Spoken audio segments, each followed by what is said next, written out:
Hi, a very warm welcome to Wellbeing Mission Control. It's a beautiful day. The snow's melting. It's still a little bit below freezing, but I'm delighted you could join me. And I wondered if you've ever asked yourself how you feel about the subject of popularity. I know everybody wants to be popular. Everybody wants to feel liked and accepted.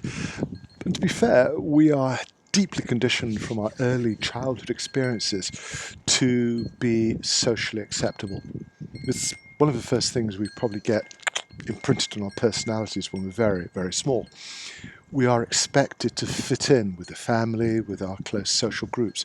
It just makes us easier to live with, and it makes it easier for us to fit in with whatever social group we find ourselves in.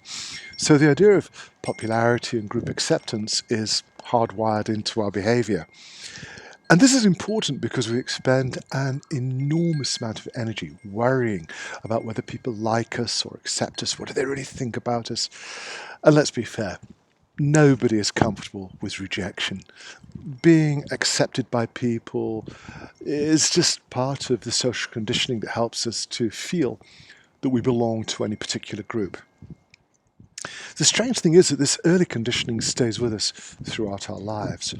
People go to extreme lengths to wear the right kind of mask, the right kind of personality in order to fit in order to be socially acceptable. And it works. It helps us to develop relationships, to get employment. It helps us to function in any group environment. Nothing wrong with it, except that most of the roles that we're playing, the masks we wear, are artificial. I mean, it's not as if they're original. It's not as if you created these identities for yourself. They were imprinted on your subconscious when you were very, very small. Most of us forget those events. We just carry the consequences. We carry this desire to fit in with whatever group we're associated with. Rather than expending all of that energy and anxiety on worrying whether we really fit in, there is a better way, and it's learning to accept yourself. That's not always comfortable, is it? Because we're deeply aware of our flaws and faults, and some of them are real, some of them are imagined. And it keeps us off balance for most of our lives. But if you really want to make progress and discover the power of truly accepting yourself as you are right now, you're in for a surprise because you just save so much energy. You eliminate so much stress from your life. Now, it doesn't mean that the person you are right now is a fixed commodity. On the contrary, it's an invitation for us to continue to grow and develop, to deal with our problems. Excuse me, there's a huge eagle that's just flown overhead. It's an amazing place to live. It's like being part of the Discovery Channel. That was impressive. The eagles just scared all the local birds. Let's get back on track. With your ability to accept yourself, you find that you are more capable of feeling comfortable around other people too. We're a work in progress. When you learn to accept yourself, there's less resistance towards any changes you might want to make. In the first place is your body.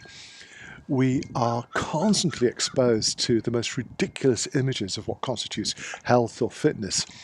Photoshopped images of influencers that look more like cartoon characters than real people. And we get a little bit seduced by this desire to appear to be something more than we really are, to appear to be something that is attractive or acceptable. And it's so superficial, and it doesn't really help us to understand our true potential. So, what I'd love you to be able to do when you get up in the morning, you look in the mirror, and I've said this before, I would love you to smile. Now, I know you might tell yourself, get out of bed and you look like a sack of potatoes, but I guarantee you that's not the case. When you can simply smile, you develop a much healthier relationship with your body.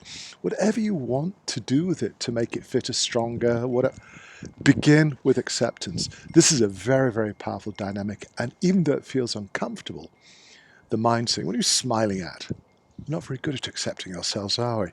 But that simple gesture helps you to begin to develop a much healthier relationship with where you are right now, with your physical frame.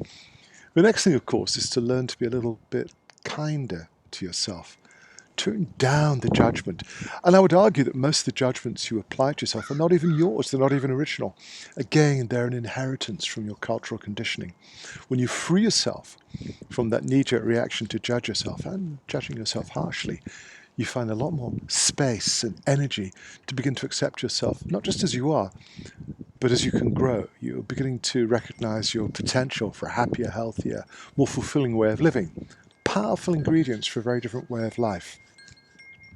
Accepting the flow of consciousness. What do you mean? Well, your mind is filled with thoughts and feelings that are very distracting. When you're able to just see those thoughts and feelings as a product of conditioning that happened way back in early childhood, you realize that these thoughts and feelings don't really represent who you are. It's as if you're reading a script, playing a role, fulfilling a set of conditions that are not original to you. That again creates space for you to decide, well, how do these thoughts and feelings work for me? Are they empowering me? Do they serve my best interests? And it's that moment of inquiry, you could call it mindfulness, that helps you to explore the deeper potential of your mental and emotional energy. It's a game changer. It's a way for you to take better control over the whole process and begin to accept yourself with kindness, a little bit more generosity, so that you can make progress in this life more easily. You're effectively removing some of the resistance that's built up since your early childhood so that you can move more easily. Fewer obstacles, less internal resistance. The other benefit, as I've just mentioned, is that in accepting yourself, it becomes so much easier to be comfortable around other people. And that's a game changer. Changing the internal landscape, changing how you relate to the world around you, and make it a happier, healthier experience. Now, I would love to know what you think about this. If you're curious, the eagle is circling overhead. He's scaring the local wildlife.